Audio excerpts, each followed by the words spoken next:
So hello guys, welcome back to our channel expert by Rahul. तो जैसा कि हमने पिछले एपिसोड पर देखा था, एलेक्स की ट्रेनिंग करवाने के लिए 10 मास्टर्स आ गए थे, जिनमें से एलेक्स ने मास्टर ली को चूज कर लिया था। फिर मास्टर ली ने एलेक्स की कड़ी से कड़ी ट्रेनिंग करवानी स्टार्ट कर दिया था, जिससे एलेक्स काफी ज्यादा स्ट्रॉन्ग और फास्ट बन चुका था।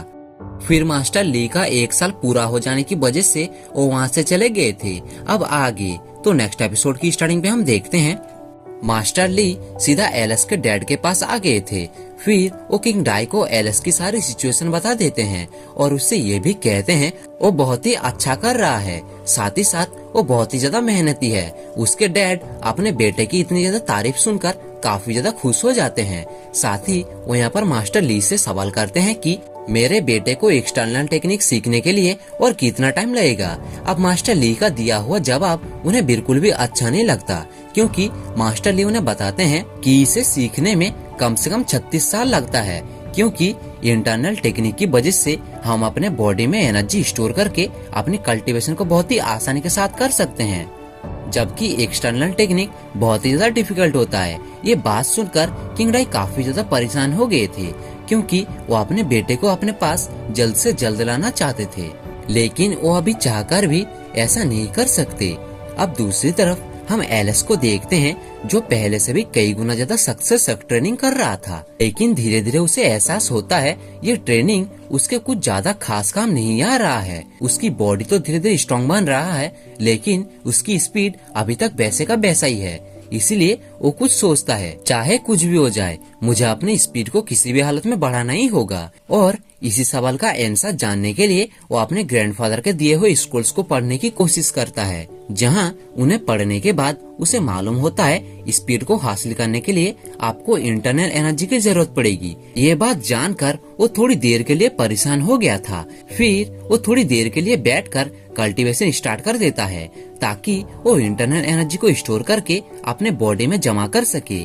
ये करने की वो अपनी पूरी कोशिश कर रहा था, लेकिन जैसा कि हम जानते हैं एलेक्स की मेंडेरियन ब्लॉक है, तो इसीलिए वो इंटरनल एनर्जी को अपने बॉडी में स्टोर नहीं कर पाता, जिसकी वजह से वो इस प्रोसेस में फेल हो गया था। तभी वहाँ पर उसे एक चौंका देने वाली खबर देखने के लिए मिलती है, क्योंकि अब उसकी बॉडी पहले से बहुत ज्यादा स्ट्रॉन्ग बन चुकी है, इसीलिए उसकी बॉडी अपने अंदर कुछ एनर्जी को स्टोर कर पा रहा था। वैसे तो उसके मेंडेरियन ब्लॉक थे, लेकिन उसके बोन्स थोड़ी बहुत एनर्जी को स्टोर कर सकते थे, जो कि उसके लिए काफी ज्यादा बेनिफिशियल होगा। आपने इस टेक्निक पर और भी ज्यादा ध्यान देते हुए वो एनर्जी को अपने बोन में स्टोर करने के साथ ही उसने अपने बॉडी में कुछ हैवी वेट्स लगा दिए थे, ताकि वो अपनी स्पीड को ज्यादा से ज्यादा इंक्रीज कर सके। इस टेक्निक पर अगले 3 साल लगा देने के बावजूद भी वो नोट करता है कि वो अपने बॉडी पर इतना ज्यादा एनर्जी स्टोर नहीं कर पा रहा है कि ये उसकी वजह से लाइट ऑफ स्पीड को हासिल कर सके। वो इस बात को सोचकर परेशान हो ही रहा था कि तभी वो आसमान से उड़ते हुए कुछ फ्लावर स्पीटर्स को देखता है, जिनको देखकर वो कहता है कि इनमें तो कोई भी इंटरनल एनर्जी नहीं है, फिर ये हवा में कैसे उड़ रहे हैं, और अगर ये हवा में उड़ सकते हैं तो मैं भी बिना किसी इंटरनल एनर्जी के बगैर ही हवा में उड़ सकता हूँ। बस मुझे इसके लिए हवा के बहाव को समझना होगा, ताकि मैं उसके बारीकी में जाकर उसे बहुत ही अच्छी तरीके से कंट्रोल कर सकूं।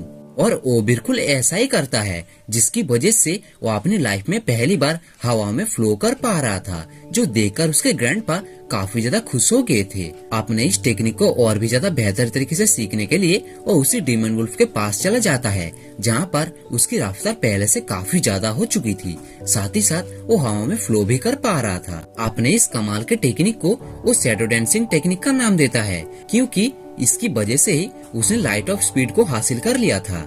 यहाँ पर एलेक्स की रफ्तार बहुत ही ज्यादा हाई हो चुकी थी, इतनी ज्यादा कि अब उसके ग्रैंडफादर के असिस्टेंट्स भी एलेक्स को फॉलो नहीं कर पा रहे थे, और अगर वो उसे फॉलो ही नहीं कर सकते तो उसकी हिफाजत कैसे करेंगे।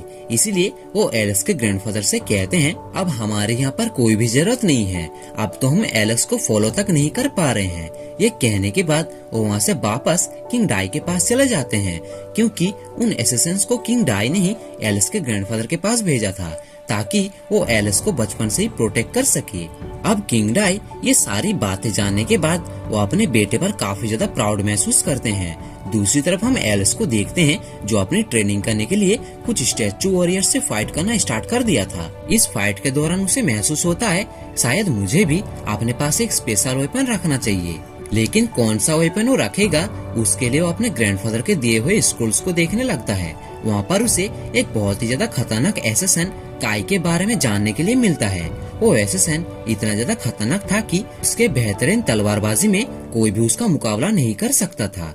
उसके इन टेक्निक्स को देखकर एलेक्स काफी ज्यादा इम्प्रेस हो गया था और उसके बारे में और भी कई सारे बातें जानना चाहता था, पर वो सभी बातें टॉप सीक्रेट्स थी, जिसकी वजह से वो उसके बारे में ज्यादा कुछ जान नहीं पा रहा था। तभी अचानक वो एक सीक्रेट सील को ब्रेक कर देता है, जिसकी वजह से उस एसेसन काई का होलोग्राम निकलकर उस स्क्रोल से बाहर आ जाता है। सबसे पहले तो वो एलेक्स को वार्न करता है कि ये टेक्निक बहुत ही ज्यादा खतरनाक है, इससे तुम्हारी जान भी जा सकती है, लेकिन अगर तुम यहाँ पर आए हो तो तुम इस टेक्निक को जरूर सीखना चाहते हो। जिसके बाद वो एलेक्स को उस टेक्निक को सिखाना शुरू कर देता है, जबकि साथ ही साथ वो एलेक्स को ये भी बताता है मैं एक एसेसन हूँ जहाँ हमें बचपन से ही मर्डर करने की ट्रेनिंग दी जाती है। हमारा बस एक ही काम होता है, अपने टारगेट को ढूंढकर उसे खत्म कर डालो। इसकी वजह से हमें बचपन से ही बहुत सारे खून करने पड़ते हैं। इसके बाद नेक्स्ट डे हम एलेक्स को देखते हैं जो एसेसन काई की टेक्निक को प्रैक्टिस करने के लिए कुछ ही सेकंड्स के अंदर ही अपने इलाइट स्पीड को एक्टिवेट करते हुए एक छोटे डेगर की मदद से बहुत सारे वॉरियर्स को घायल कर देता है। लेकिन ये सब करते वक्त उसका डेगर बीच में से ही टूट जाता है, क्योंकि वो इतना ज्यादा स्ट्रॉन्ग नहीं था, जिसकी वजह से उसे समझ आ गया था मुझे एक मजबूत डेगर की जरूरत पड़ेगी। अब एलेक्स ये भी बहुत ही अच्छी तरीके से जानता था उसे अच्छी डेगर कहाँ पर मिल सकता है। जिसके बाद नेक्स्ट डे हम देखते हैं कि वो अपने घोड़े को लेकर सबसे पहले विलेज की ओर चला जाता है ताकि वो अपने दोस्तों से मिल सके। साथ ही साथ वो अपने दोस्तों से वादा करता है कि मैं वापस आने के बाद तुम दोनों के लिए कुछ न कुछ गिफ्ट जरूर लेकर आऊंगा। और ये कहने के बाद एलेक्स सीधा अपने किंगडम के स्टोरेज रूम पर चला जाता है, जहाँ पर उनके सेनापति एलेक्स को एक खास तरह के डेगर को दिखाते हैं जिसको तोड़ना लगभग नामुमकिन था। वो पूरी तरह से इनविंसिबल था और इसके कई सारे खूबियां भी थे, जिसकी वजह से एलेक्स को ये डेगर काफी ज्यादा पसंद आ गया था। जबकि साथ ही साथ वो अपने दोस्तों के लिए कुछ गिफ्ट भी कलेक्ट कर लेता है। वहाँ सब कुछ बहुत ही अच्छा चल रहा है, ऐसा सिर्फ एलेक्स को लगता है, जबकि सच्चाई बिल्कुल उलट थी, क्योंकि एलेक्स के पीठ पीछे जंगली बैंडेंट्स एलेक्स के दोस्तों के गांव पर अटैक कर दिए थे। ये देखकर टाइसन अपनी बहन ज्यूली को लेकर वहाँ से भागने की कोशिश करता है, लेकिन वहाँ पर मौजूद जंगली बैंडेंट्स बिल्कुल भी नहीं रुकते। वो अपने रास्ते में आने वाले एक भी आदमी को जिंदा नहीं छोड़ते, सबको वहाँ पर मौत के घाट उतार देते हैं। ऐसा कहा जाता है कि ये जंगली बैंडेंट्स सिर्फ अपने मजे के लिए शिकार करते हैं, साथ ही साथ वो यहाँ के लोगों के जमा पूंजी को भी लूट कर ले जा रहे थे। यहाँ वो बैंडेंट्स अभी ज्यूली पर हमला करने ही वाले थे कि तभी एलेक्स वहाँ पर एंड मौके पर आ जाता है, जो कि ये सब देखकर काफी ज्यादा गुस्से में आ गया था। लेकिन इससे पहले कि वो ज्यूली की जान बचाता, तभी उनमें से एक बैंडेंट ज्यूली का हाथ काट देता है। जबकि ये सब करने के बाद भी वो मुस्कुरा भी रहा था। वो बैंडेंट इन सब लोगों को कीड़े मकोड़ों की तरह समझता है, जबकि एलेक्स की ये सब देखकर सटक गई थी। इसीलिए वो उस बैंडेंट जिसका नाम बाइसन था, वो उससे कहता है कि चलो आगे बढ़ो और मुझ पर हमला करो, और अगर तुम ऐसा नहीं करोगे तो मैं तुम सबको यहाँ पर जान से मार डालूंगा।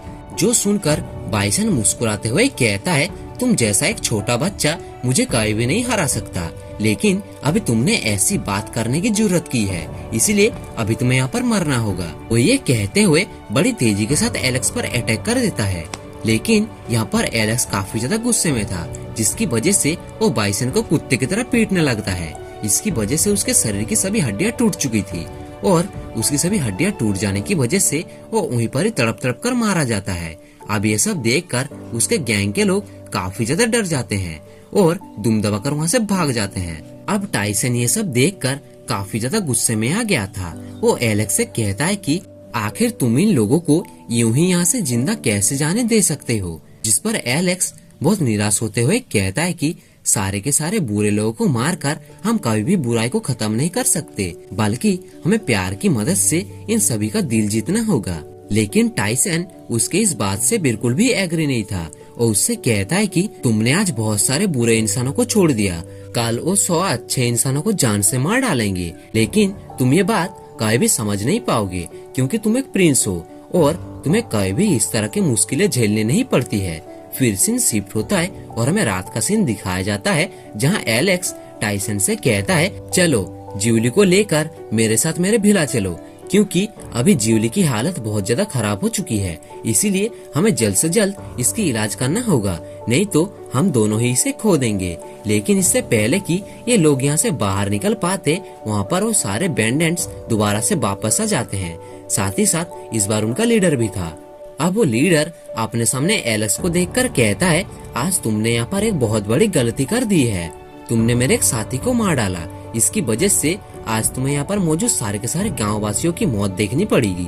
मैं इनमें से किसी भी विलेजर्स पर रहम नहीं दिखाऊंगा। साथ ही साथ वो कहता है कि मैं तुम सभी को मारने के बाद इस विलेज को आग लगाकर पूरी तरह से राख कर दूंगा।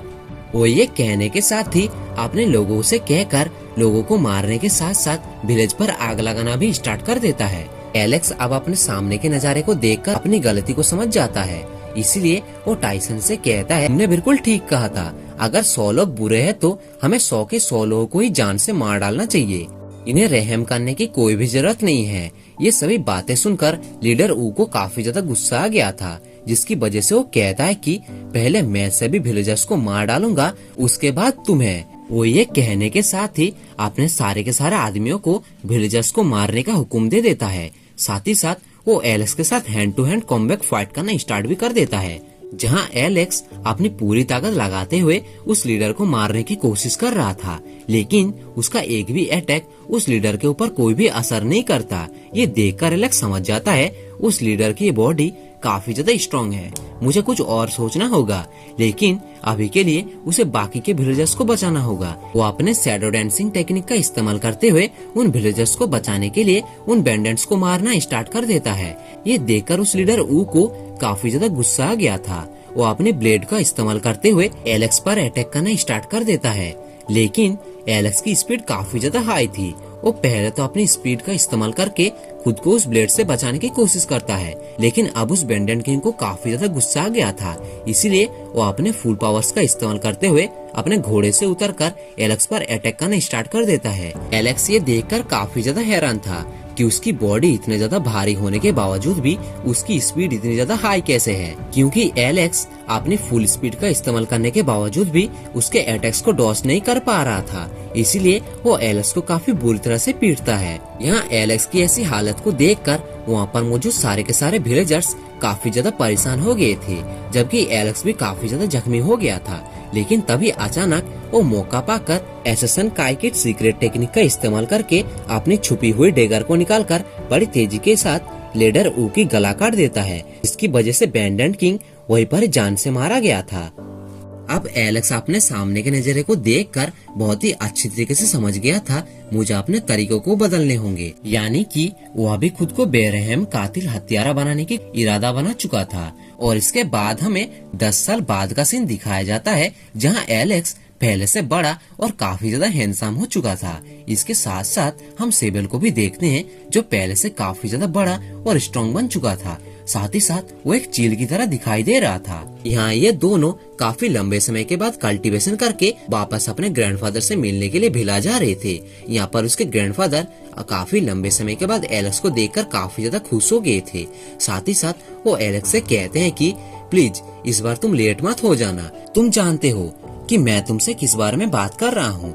तुम्हारे 18th बर्थडे पर तुम्हारे डैड ने एक बहुत बड़ी सेरेमनी रखी है, वहाँ तुमसे मिलने के लिए बहुत बड़े बड़े लोग आएंगे और मैं ये चाहता हूँ कि तुम वहाँ पर वक्त पर पहुँच जाओ, इससे पहले कि तुम हमारा वहाँ पर नाक कटवा दो। जिस पर एलेक्स अपने ग्रैंडफादर से कहता है कि ग्रैंडपा, आपको फिक्र करने की कोई भी जरूरत नहीं है, मैं वहाँ पर वक्त पर पहुँच जाऊंगा।